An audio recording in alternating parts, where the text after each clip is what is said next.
870 গ্রাম drugs সহ দুজন ব্যক্তিকে গ্রেপ্তার করল শিউরি সরকারি বাসস্ট্যান্ড থেকে এসটিএফ। গ্রেপ্তার হওয়া ব্যক্তিদের নাম শামীম শেখ এবং হান্নান শেখ। তাদের বাড়ি লালগোলা। উদ্ধার হওয়া এই ড্রাগসের আনুমানিক মূল্য প্রায় 20 লক্ষ টাকা। কোথা থেকে কোথায় নিয়ে যাওয়া হচ্ছিল এই দুজনকে জিজ্ঞাসাবাদ করে জানার চেষ্টা করছে পুলিশ। এর সাথে আরও কোনো চক্র রয়েছে নাকি তাও জানছে পুলিশ। প্রসঙ্গত, এত পরিমাণ ড্রাগস এইভাবে সরকারি বাসস্ট্যান্ড থেকে উদ্ধার হওয়াতে স্বাভাবিকভাবেই চাঞ্চল্য ছড়িয়েছে ওই এলাকায়। এর আগেও সরকারি বাসস্ট্যান্ড চত্বরকে ব্যবহার করে এই ধরনের কালোবাজারের ঘটনা ঘটেছে বীরভূম জেলায়।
আর কলকাতা বা বর্ধমান নয়, এবার এক ছাদের তলায় সমস্ত রোগের উন্নত মানের চিকিৎসা পরিষেবা পেয়ে যাবেন মল্লারপুরের বিএনএস আয়ুষ্মতি হাসপাতালে।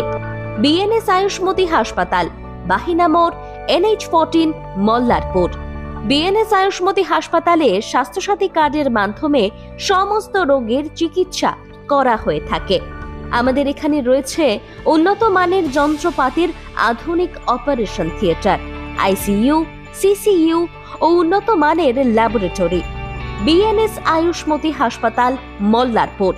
আমাদের এখানে জেনারেল মেডিসিন, স্ত্রী ও শিশু রোগ, অস্থিরোগ, কার্ডিওলজি সহ সমস্ত রোগের অভিজ্ঞ ও বিশেষজ্ঞ চিকিৎসক দ্বারা চিকিৎসা করা হয়। আমাদের এখানে কিডনির ডায়ালিসিসও করা হয়। আমাদের ঠিকানা বিএনএস আয়ুষ্মতি হাসপাতাল, মল্লারপুর, NH14, বাহিনা মোড়ের কাছে। যোগাযোগের নাম্বার 7890500905 এবং 7890300903।